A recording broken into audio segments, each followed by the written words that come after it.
The federal government wants Canada's electrical grid to be net zero by 2035, but Saskatchewan Premier Scott Moe says that target is unrealistic.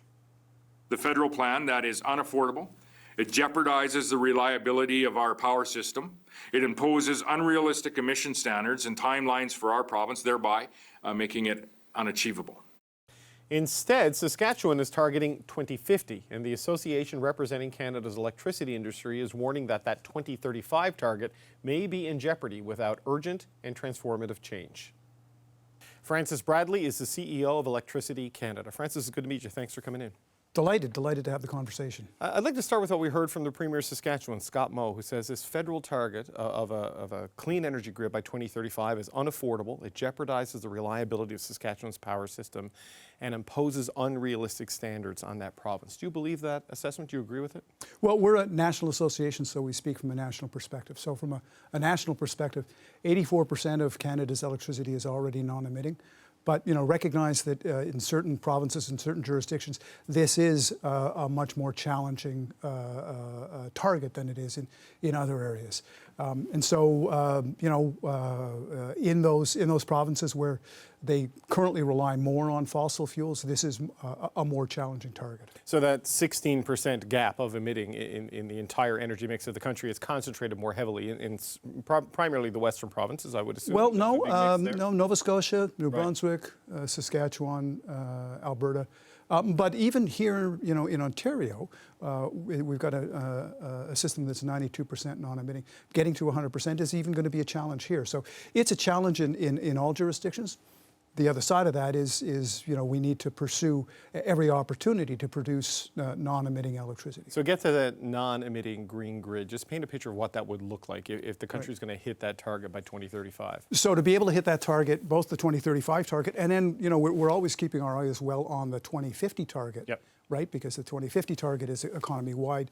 And so to get to that 2050 target, we're going to have to double or triple our electricity system.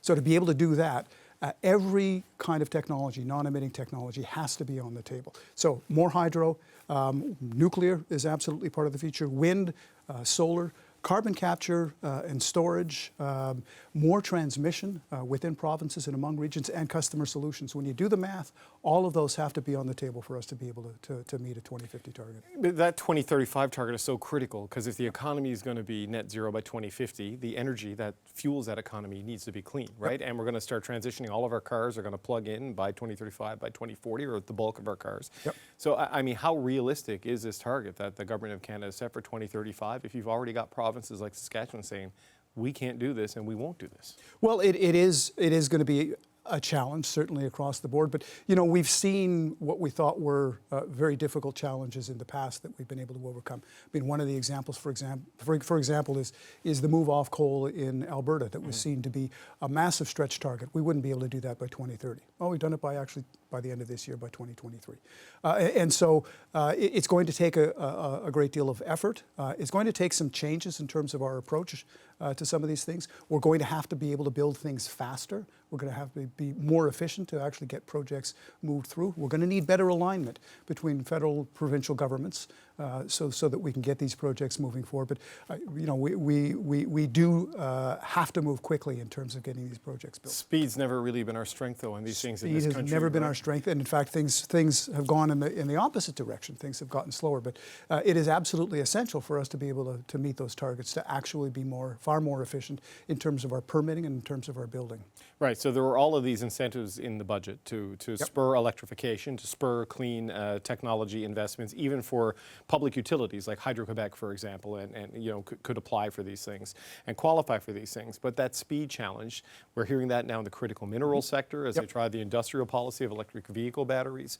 I mean, how do you do that when there are so many competing jurisdictions and so many competing departmental jurisdictions at each level of government? That's exactly the challenge that we're hoping that will be addressed. So we were pleased with some of the financial instruments that are in the budget, but now what we need to do is we need to get to the issue of how do we get things built. And yes, we need to look at coordinating the federal project permitting processes. There are too many windows that one needs to go through at the federal level, and then we need to ensure that there's far better better coordination between the different levels of government. There was a promise in the budget for a one project, one approval approach to this. We absolutely need to get there. Right away, if we were in a one project, one approval process, we would be far more efficient than we are today. So just that would speed things up considerably. Right, because it's one thing to have all of these incentives to bring capital into this area, but then have that capital get caught up in a sea of red tape. You get actually no further ahead, right? Absolutely. And one of your reports says that with regard to the 2035 target, never mind 2050, you say that what happens in 2023 will make or break Canada. So speeding up needs to happen. What else needs to happen in 2023 to hit that 2035? Well, we need to see. First off, getting through some of this red tape, addressing some of these issues, and we need to see announcements of projects moving forward today, because 2035 is 12 years away. That sounds like a lot of time, but when it takes 25 years, for example, to build a major hydro project, when it takes a long time to build transmission lines, and even investments in distribution are complicated in terms of jumping through all of these hoops. So we need to get moving today, which is why we say 2023 is critical. I think we're on the edge of actually being able to meet those commitments that we've made out to 2035. So even if the federal government makes the reforms and the changes that you say are necessary this year, you have Saskatchewan, for example, saying it's just not feasible for them to do it.